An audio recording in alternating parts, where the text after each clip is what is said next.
उसका सफाया, ये समझने की कोशिश कर रहे हैं। ऐसा नॉर्मली होता नहीं है। जिस तरह के वो एक सॉफ्ट नेता माने जाते थे, जो हमने कल राजनाथ जी का बयान भी सुनवाया था, और जिन लोगों ने हमारा कल का कार्यक्रम नहीं देखा है, डिस्क्रिप्शन बॉक्स में हमने लिंक भी शेयर किया है, उसे वो देख सकते हैं। तो अटल जी के बारे में राजनाथ जी का जो बयान था कल, वो अटल जी ने खुद कहा था कि मैं अटल भी हूं और बिहारी भी हूं, इसीलिए माना जाता था कि वो इतने कठोर नहीं है। डॉक्टर साहब, मैं सुब्रमण्यम स्वामी साहब की आप चर्चा कर रहे थे, अगर उनके बारे में आप कुछ कहना चाहते हैं, फिर सिंह साहब से कमेंट करेंगे। जी देखिए, अच्छा डॉक्टर साहब। जी जी डॉक्टर साहब, आप पहले। जी डॉक्टर साहब, बोलिए बोलिए डॉक्टर साहब। देखिए, सुब्रमण्यम स्वामी बहुत ही प्रबुद्ध वर्ग के आदमी थे, बहुत ब्रिलियंट थे, इकोनॉमिक्स वगैरह की भी जानकारी थी, और ये इमरजेंसी के दरमियान में काफी उन्होंने इंटेलेक्चुअली लड़ा भी, संगठन को भी मजबूती दे रहे थे, लेकिन कहीं न कहीं मनमानी कर जाते थे।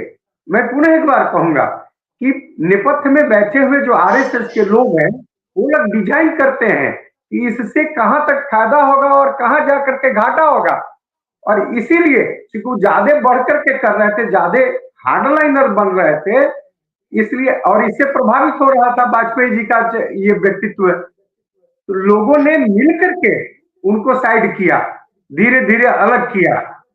अकेले वाजपेयी जी करते हो सो बात नहीं है, पूरा संगठन जो आरएसएस को पूरा कैलकुलेट करके तब वैसे लोग।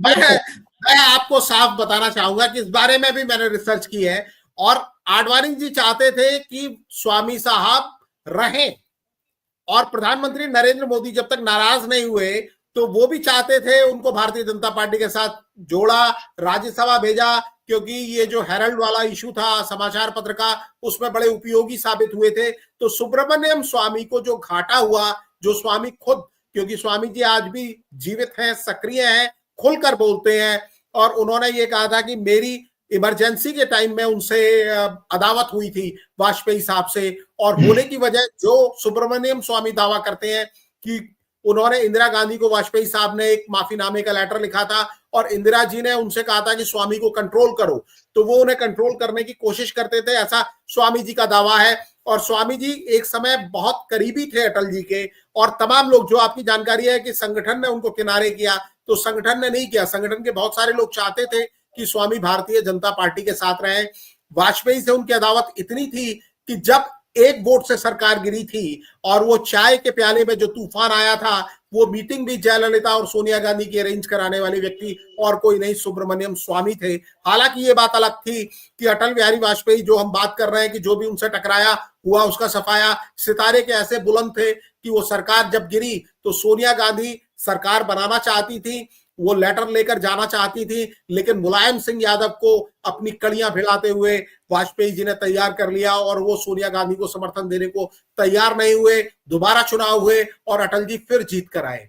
तो स्वामी जी का किस्सा एक अलग है। सिंह साहब के पास जो जानकारी है वो सुन लेते हैं। जी सिंह साहब।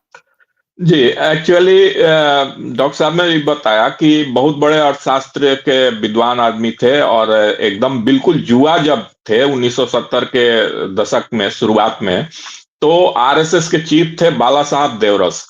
उन्होंने इनको पिक किया था और इनको राज्यसभा भेजा गया था डायरेक्ट। तो इस तरह से इनको जनसंघ में काफी सम्मान मिला, और एक अर्थशास्त्र आर्थिक नीति पर पार्टी का लाइन लेने के लिए इनको तैयार किया गया। नानाजी देशमुख भी इनको बहुत मानते थे, पार्टी में भी अच्छी इज्जत मिलती थी। लेकिन सुब्रमण्यम स्वामी साहब की एक सबसे बड़ी डिमेरिट क्या रही है कि ये डोमिनेट करने लगते हैं, अपने से सीनियर्स पर भी डोमिनेट करने की कोशिश करते हैं, और इस चीज से जो नेता आशंकित हो जाते हैं वो फिर सतर्क हो जाते हैं कि इनको जगह नहीं देनी है।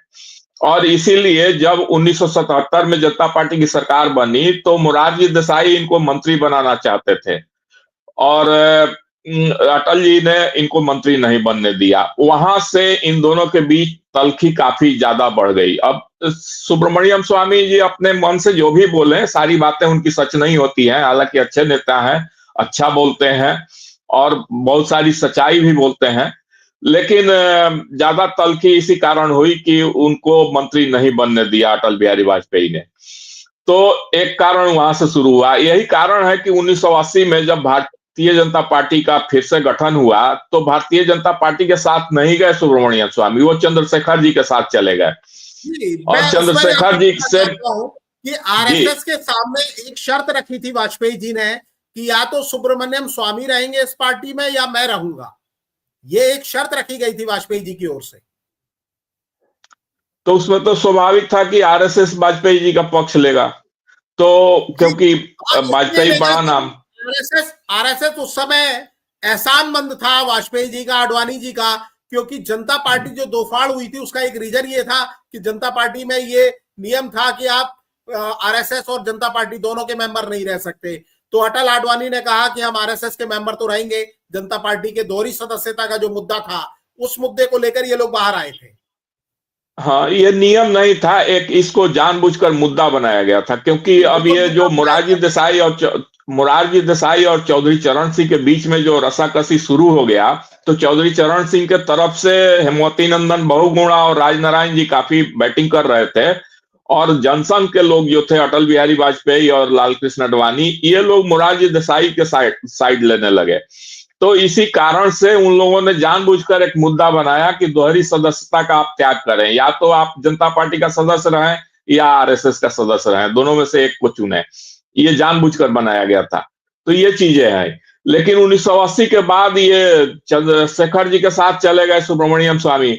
और एक चीज और मैं बता दूं कि बनारस में जनता पार्टी जो चंद्रशेखर वाली गुट थी उसका राष्ट्रीय सम्मेलन हुआ, वहां राष्ट्रीय अध्यक्ष पद के लिए सुब्रमण्यम स्वामी ने दावा ठोक दिया, वहां इनकी बेइज्जती भी हुई। चंद्रशेखर जी को ये नगवार गुजरा कि जो पार्टी मेरे नाम से चलती है, जो मैंने पार्टी खड़ी की है या मेरे नाम से चलेगी पार्टी, उसमें सुब्रमण्यम स्वामी कहां से आ गए राष्ट्रीय अध्यक्ष बनने के लिए। तो उनके बीच भी रिश्ते अच्छे नहीं रहे, लेकिन बाद में फिर दोनों में पैचअप तो हो गया। लेकिन आपको याद होगा कि 1991 में जो चंद्रशेखर जी की थोड़े दिनों की सरकार बनी थी, 52 एमपी लेकर गए थे, प्रधानमंत्री बने थे, तो सुब्रमण्यम स्वामी को वित्त मंत्री इन्होंने जानबूझकर नहीं बनाया। अब आप इससे समझ सकते हैं कि सुब्रमण्यम स्वामी की प्रकृति क्या थी, डोमिनेट करने वाली। और चंद्रशेखर जी जानते थे कि इस व्यक्ति को बना देंगे तो ये व्यक्ति नियंत्रण में नहीं रहेगा। और यही कारण है कि नरेंद्र मोदी जी भी डरते हैं, इनको मंत्री नहीं बना सकते हैं, चाहते हुए भी नहीं बना सकते हैं। और नरेंद्र मोदी जी से तो बहुत ही सीनियर है। सदस्य भी नहीं है। अब तो जब उनको घर खाली कराया गया तो भी उनका सामान बाहर रख दिया गया। अब तो बड़े तल्ख रिश्ते बताए जाते हैं और लगातार वो खासतौर पर चीन नीति को लेकर घेरते रहे हैं प्रधानमंत्री नरेंद्र मोदी और उनकी सरकार को। चाइना को लेकर बार बार वो इस तरह की बातें करते हैं जो विपक्ष को बड़ी पसंद आती है और मीडिया के एक खास वर्ग को पसंद आती है। अब